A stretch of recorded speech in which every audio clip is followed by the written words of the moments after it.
today. I had to make a quick diversion yet again first thing. Oh, don't worry about it, Mike.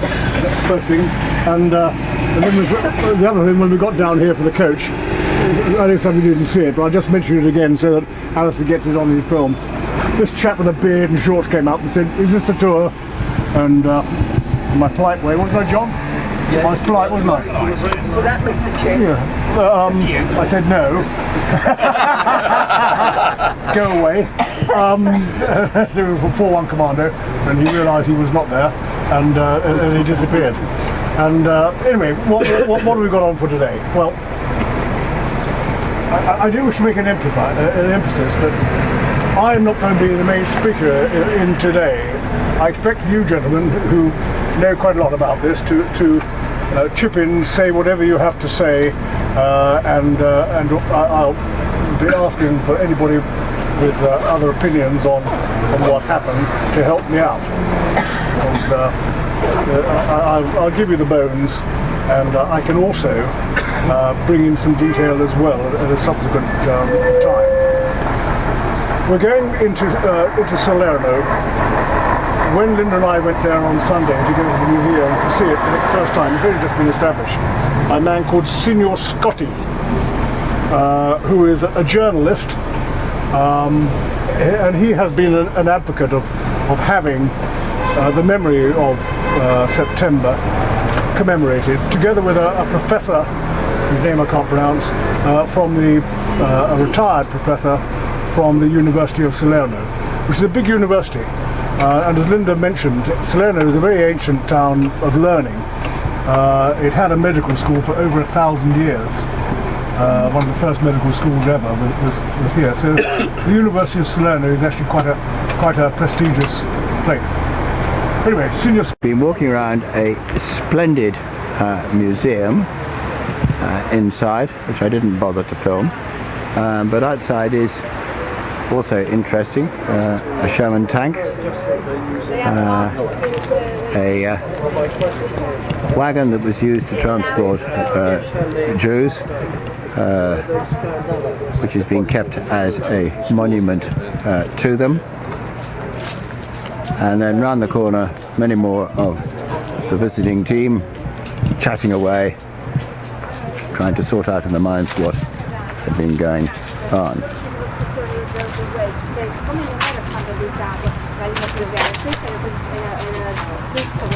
L'italiano potesse accedere oltre il confine in Germania? Sì, assolutamente sì, perché in Europa mantenevano lo stesso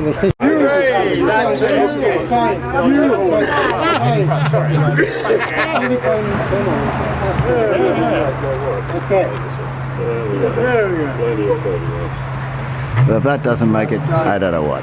è una condivisione. And the curator here it's tremendous to have them here, and thank you very much for setting this up.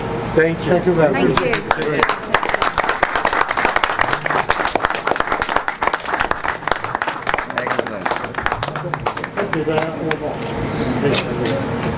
Yes, we put our press. This is going to be placed in a glass case. Yes, the glass inside the Excellent. museum. It's an honor for us to have your press. Thank you. Thank you very much. Thank you very much. At 4 o'clock, right the way through, and the big battles going on to Battipaglia ahead of us here. So this was a very difficult time for the Americans coming ashore. The 142nd Regimental Combat Team occupied a town called Albanella, a village called Albanella, just off the side of the road in that direction. And the 45th Division had landed, and they sent off one of their other Regimental Combat Teams, 179, to head up the direction of this road. Again, trying to link up with the 56th Division on their left.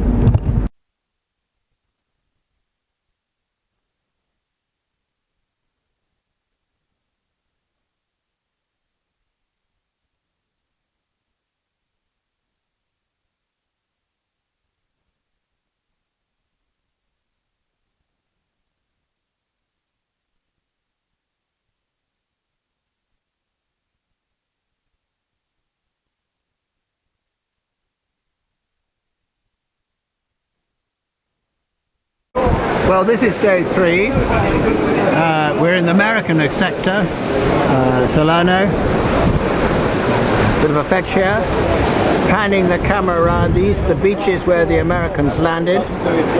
David described in graphic detail a Royal Naval officer's observation of the carnage that took place on the shore here, and how the Americans were not battle tested and found it extremely difficult.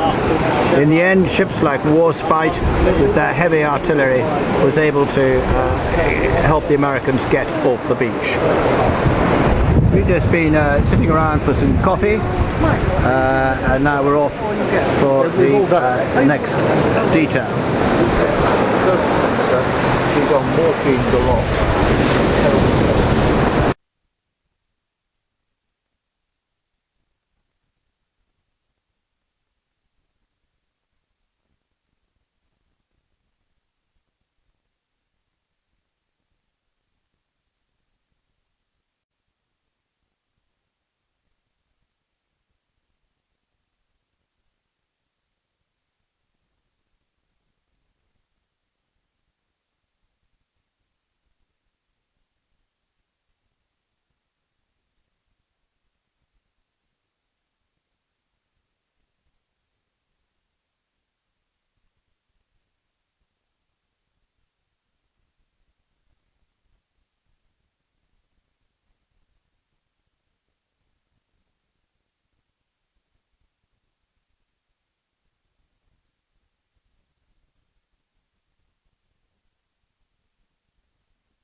We seem to have been allowed access to somebody's private terrace, and we are rewarded with a wonderful view of 41 Commando Hill, and to the right of it, the Pimple.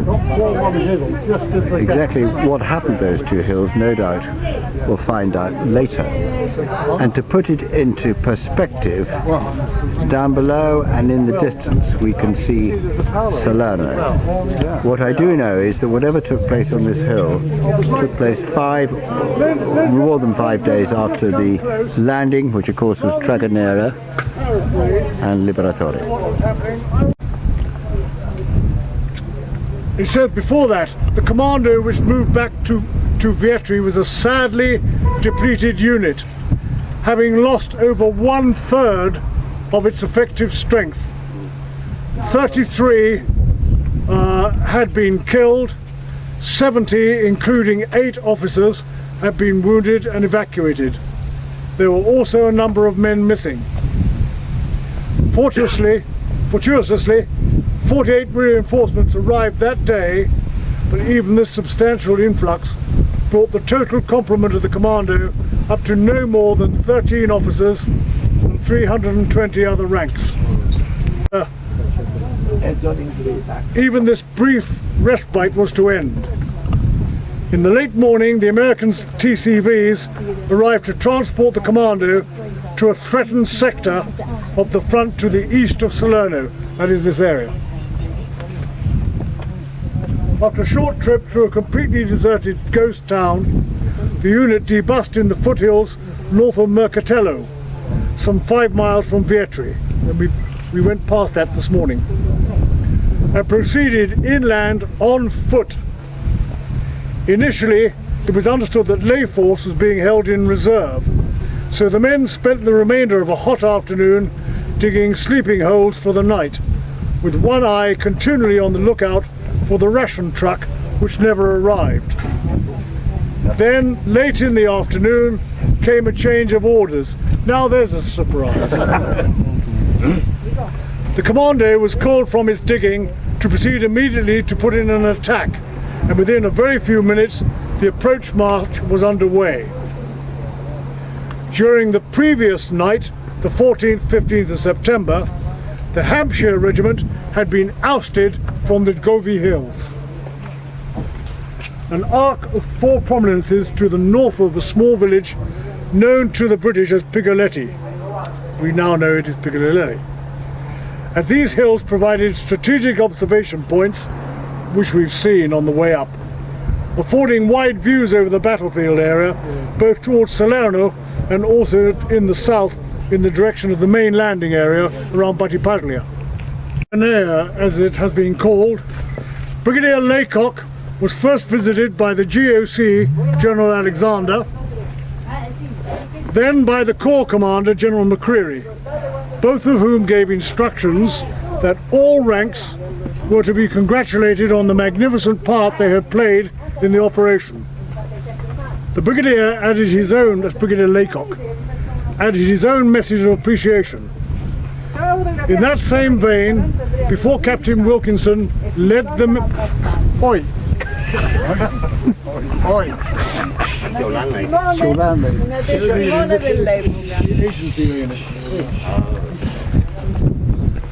Before Captain Wilkinson led the men of 4-1 Commando down from Dragonair Hill, he made a point of offering his personal thanks to the grubby men squatting on the hillside around him, and was taken aback to receive a warm, if decidedly unmilitary, round of applause in appreciation of the way in which he had instilled confidence and boosted morale throughout the previous day.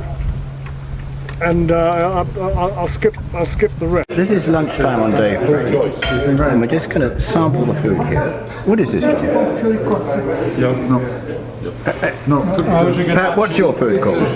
This is Brezzoli. It's buffalo mozzarella. Wow, that's impressive. Oh, I think, is that what I'm getting as well? I don't know. Mine is... No, seafood salad. And that's risotto we got there. Oh my goodness. It's lovely. Duncan, will you give me target recognition? What's this? Yours? Yeah. Mine was, I thought mine was similar to yours, mate. This is seafood salad. Green stuff. That's right. I think that's mine. Grazie. I just thought it'd be fun to see what we get, because I mean, Not here, this is just pretty good watching. I stuff. wish I liked seafood.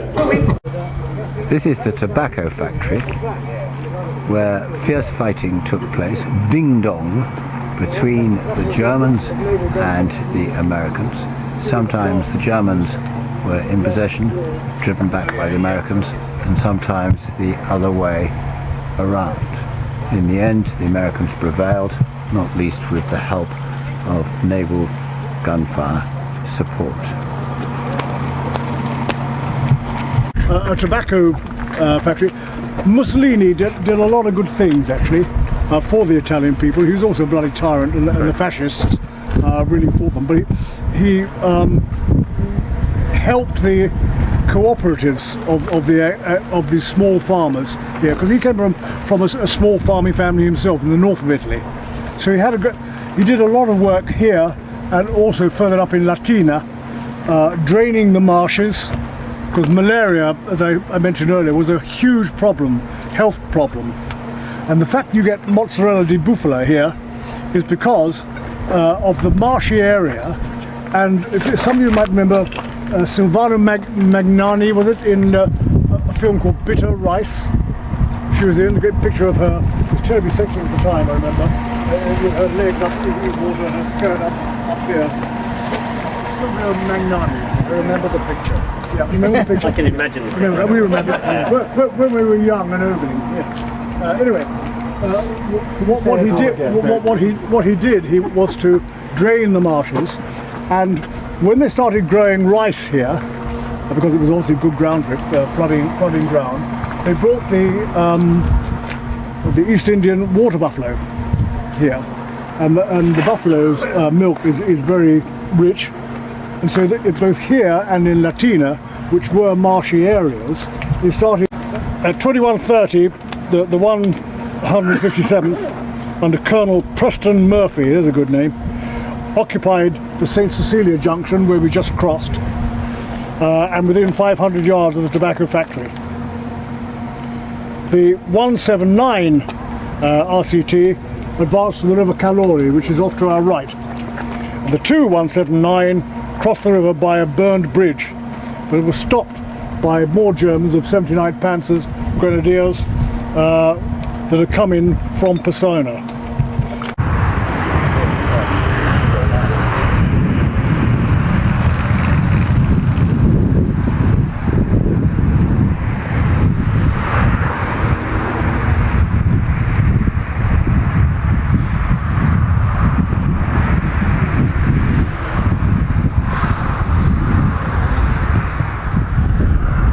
They shall grow not old, as we that are left grow old. Age shall not weary them, nor the years condemn. At the going of the sun and in the morning, we will remember them. We will remember them.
When you get home, tell them of us and say, for your tomorrow, we gave our today.